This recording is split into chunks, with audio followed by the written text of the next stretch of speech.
exchange because I just filmed the video before this one. You'll see it. I just figured I would kill 2 birds in 1 stone since I'm sitting here right now. Also have my notes handy because I want to make sure I touch on everything that I need to touch on today. So this is a video about my locks. Let me give you guys a real quick little zoom in. We're getting really up close and personal. But it's been a few weeks since I got it done. Yeah.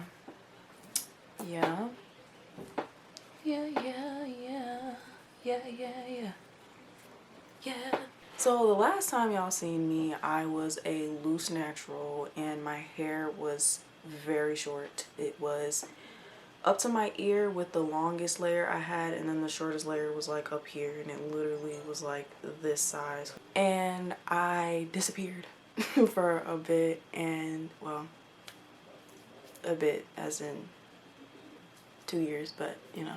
And then after that, I just started growing my hair out, just kind of letting it be free. I didn't really document very much of that on my channel, but it got to be about bra strap length, or a little past bra strap length, before I decided to go ahead and lock it up. I want to kind of start by explaining the method that I used to get these locks. If you're not familiar with the instant lock method, the instant lock method is basically using a crochet needle to basically mat the hair together. So let me zoom in again and kind of demonstrate what you would be doing essentially. You would have a piece and you would literally have a crochet needle, and the needle is very, very thin. And you literally just kind of take your hair and kind of mat the loose hair together to create what looks like a matured lock. There really is no like set in stone like perfect technique for it. Everyone kind of has their own way of doing it, but essentially the end goal is to have something that looks like a matured lock. I chose that method because, as y'all know, my hair type is a bit on the looser side of things. I know like doing the comb coil method or 2-strand twist method, it could have worked, but I would have had to deal with potential unraveling. With the way I'm set up in my lifestyle, the inconvenience of that all was just like, nah, bruh. Nah. Nah, I'm good. I think I will think big and actually just do it the fast way. It's been about 3 weeks since I've gotten them done, and yeah, I mean, we're not looking too shabby at all. I mean, obviously my roots are like poofing up. But I mean, it's nothing bad at all. Like, it's literally, it looks fine. But either way, even if my roots did poof up, like, I wouldn't really care, because the way I see it, locks are locks. They're not supposed to really look fresh all the time. Like, if you're getting locks for that reason, then you should not be getting locks, because they're not gonna look fresh all the time, and there are gonna be times where they're looking really rough, and that's kind of the point. So yeah, I don't really care about that. The process for me when I got them done was it was quicker than I thought it would be, but it was also like kind of tedious. I would say it was quicker for me than like getting braids done, or like doing my own braids or something like that. But even getting braids done professionally typically would be longer for me than it took for my loctician to actually crochet my whole head. It took her about 6 or 7 hours, which to me was great timing. It was the only thing that was like kind of annoying was just sitting in that chair the entire time, but that wasn't even her. It was just I had the most uncomfortable chair possible. But she was very friendly, very easy to talk to, very funny. Felt like I was talking to one of my homegirls. So honestly, the time just like sped by.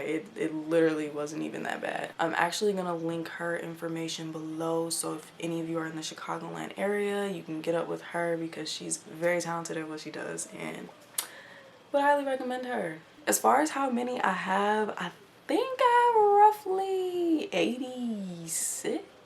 I think something along the lines of that. I really don't know, and I will be recounting them and updating y'all on that in another video, because I really don't know. Every time I think maybe I should count these, I just like sit and I'd be like, I'm not doing that. And what's also wild is she did count them before she left, but she didn't tell me how many there were, and I doubt she remembers them now, so it's like I might as well just count them myself. The size, however, I asked for like medium borderline small, and I think these are like a pretty good representation of that. Like, they're kind of crinkly right now, so you can't really tell, but yeah, the back, like pieces in the back are a bit bigger, or at least like the parting is a bit bigger in the back than it is like up top.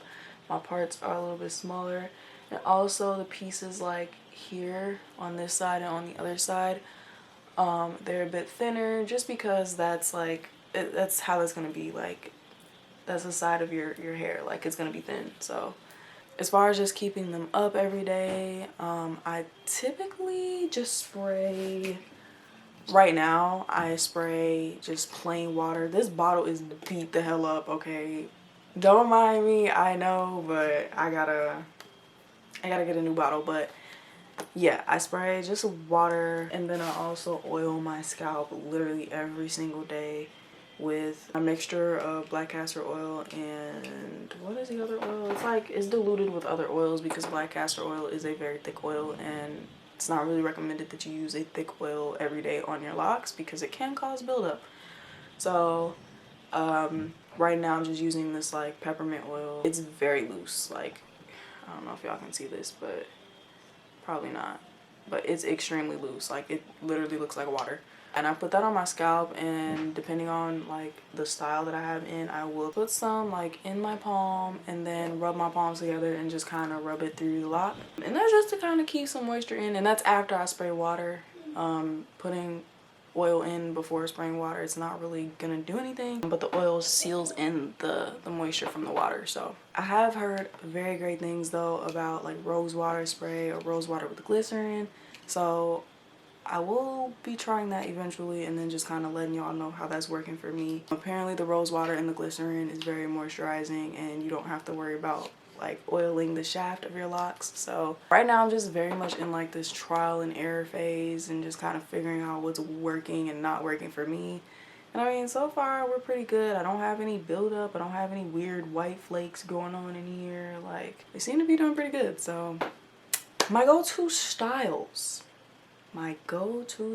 so far, me doing the 2-strand twists and leaving them in overnight and then taking them out, and I get this little crinkly situation going on, or me literally just throwing it up in like a half up half down sort of situation. I'm kind of in that phase right now where I'm trying not to wear it up as often, just because I know that can mess with the whole locking process, because at the end of the day, these are not fully locked. They are not matured locks. They may look like it or have the illusion of that, but it's literally just an illusion. Like, it has not done anything that it's really supposed to do just yet. So I don't want to really mess with the integrity of that and ruin anything by constantly pulling on it, tugging on it, having my hair up, you know, in these elaborate styles. I would just rather kind of leave it down, let it be, and let it do its thing right now. I wrote down what has been a struggle so far because I want to be as transparent as possible and not just like talk about, oh, it's great, it's low maintenance. Like, I do want to, you know, keep it a buck with y'all and be honest about what exactly has been a problem for me. And the first thing, it's not really a problem, but it's more so just annoying. You're probably not going to be able to tell because I did this 2-strand twist, but I have these pieces. It's not this one, no, it's this one, where like literally the entire thing unravels. It's not as visible now because I did the 2-strand twist and it's turned this way, so it just looks like how it's supposed to look. But literally I have like random ones, like there's one on this side too where it's just like this much that's just not even twisted. And I know that's where the retwist comes in at, but it's just like, it's very annoying, like having that much hair that's just like not where it's supposed to be, you know what I mean? Like, it's just annoying, like, because it's not even like aesthetically annoying, it's just because stuff gets caught in it. Like, my nails get caught in it, like the smallest little piece of dust will get caught in between that. Like, it's annoying. It's not the end of the world. It's not something that's just like, I don't want these anymore. Like, it's not that. It's just like, Why you gotta be doing that? Another thing that's kind of annoying as well is flatness. I noticed that if I don't spray enough, like enough water, or if I have it crinkly for too long before spraying, it will go flat. So I have to spray water in it to kind of make it swell back up and kind of get thick again. Like even now, this is like kind of flat, but like if I were to spray this right now, it would get really like. And the last thing that has been a bit of a struggle, this is like controversial because people love this. Like it's kind of a thing that's in right now for people with locks. So we're gonna zoom in again. This is like the 30th time of me zooming in, but you know, bear with me, y'all. So I have curly ends and I very much did not want curly ends. Not a huge fan of the curly ends. I don't really like them. Like, it's not even about the maintenance aspect of it, because I know like a lot of people that don't like them say they don't because of the maintenance side of it, but it's not even that for me. I just don't like the curly end look necessarily. If I'm getting locks, like, I want a whole lock. I don't want, you know what I mean? Like this little scraggly piece at the end, like that looks so weird to me. I don't know. At least on me. I don't really like the curly ends, but like I know my hair has to kind of do its thing and the ends will kind of mat up in there once it begins to lock properly, but it's just like, why? That being said, it still goes through all the stages of a lock. Like although it looks like a mature lock and maybe even in some parts feels like one, it is not locked. It is going to take some time. It's gonna have to go through budding stages and all that stuff. It's just not going to be as visible because I have the illusion of locks right now, like matured locks. So yeah, I can get away with a lot more with the instant locks than I would be able to get away with you know, the traditional comb coil method or 2-strand twist method. I haven't experienced any stiffness at all, honestly. I will say when she first did them, she did them on blow dried hair. So it was a bit stiff, but it wasn't because of her or the method itself. It's just because my hair was literally blow dried straight. So I had like straight locks, and then once I wet it, it kind of went, and then, you know, it did its thing. And, you know, now we're not stiff. We're good. It hasn't thickened up to its full potential just yet.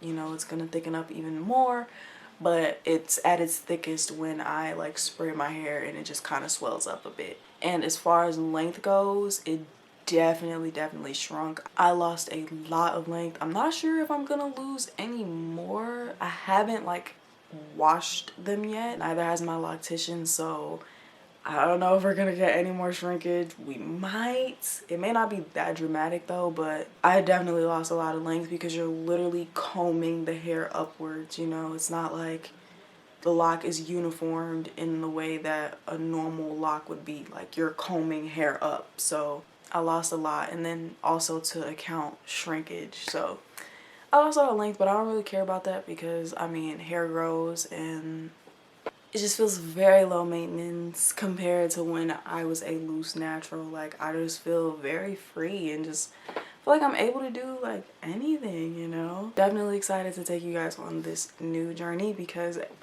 obviously the content of this channel is gonna change just a bit. Because instead of focusing on me as a loose natural, we are going to be focusing on Kyra's locks and me maintaining them. So the best part, we're in the beginning stages, so y'all get to see from the beginning to like many years to come. So very excited for that. I do want to give y'all a close-up on the hair and the jewels. I just attached them with rubber bands and these like metal pieces that I just have laying around. But you can attach them with a rubber band like I did with this one. It's kind of hiding in there, but yeah, I have I believe this is a third eye symbol if I'm not mistaken. This came in like a purchase from Etsy that I had from something. I don't even remember what it was, but I just never used it, and now I did. Yeah, y'all. Oh, I forgot to mention the color. Okay, my hairdresser that used to do my silk presses did the color before I got the locks. I wanted the color that y'all first saw me with when I first started this channel, for real, but ended up much more red, and I was not happy about that, but actually I think it's very fitting for me. So I think I'm gonna be a redhead for a bit. So hopefully you guys like this video. If you did, give it a thumbs up and hit that subscribe button if you are new. But if not, happy to see you back. Thanks for sticking around and hanging out with me. So appreciated. And yeah, like I said before in the last video, if you guys have any video requests, let me know. You know, comment below, let me know, and I will gladly deliver. But until then, I will see you guys in my next one. Bye.